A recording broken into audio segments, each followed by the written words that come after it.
When police want to use smartphones as evidence during an investigation, they often don't have easy access to the device.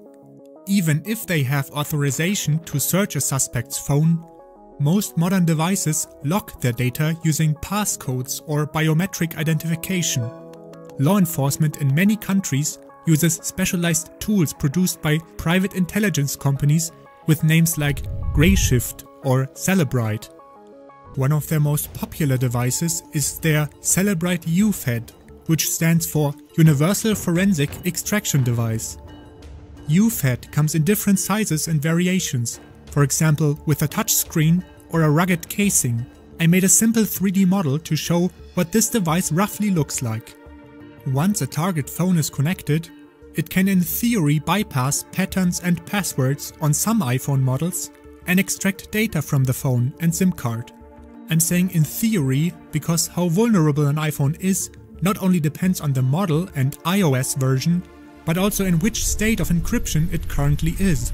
Basically, forensic companies distinguish between two states: before first unlock and after first unlock.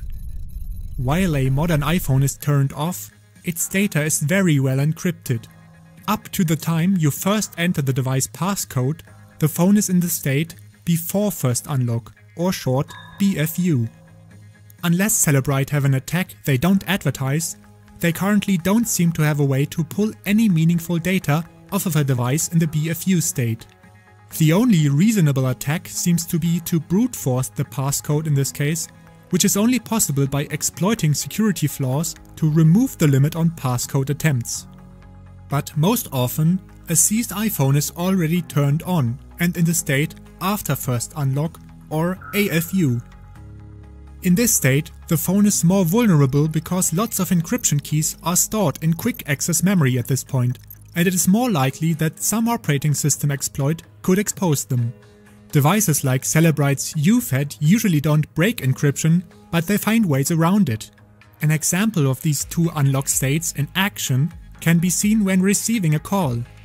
In AFU state, the name of the caller shows up on the screen if it's saved in the contacts.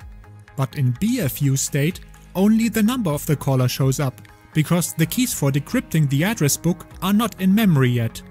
Celebrite obviously doesn't provide exact details about how their devices work, since most of the attacks are based on zero-day exploits, meaning publicly unknown security weaknesses in a target device and other confidential technology.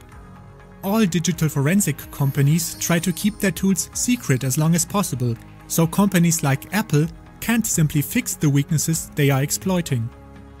Apart from providing the tools to break into a smartphone, Celebrite also offers software to easily browse the extracted data. According to a New York Times article from October 2020, Celebrite has more than 7,000 customers in 150 countries.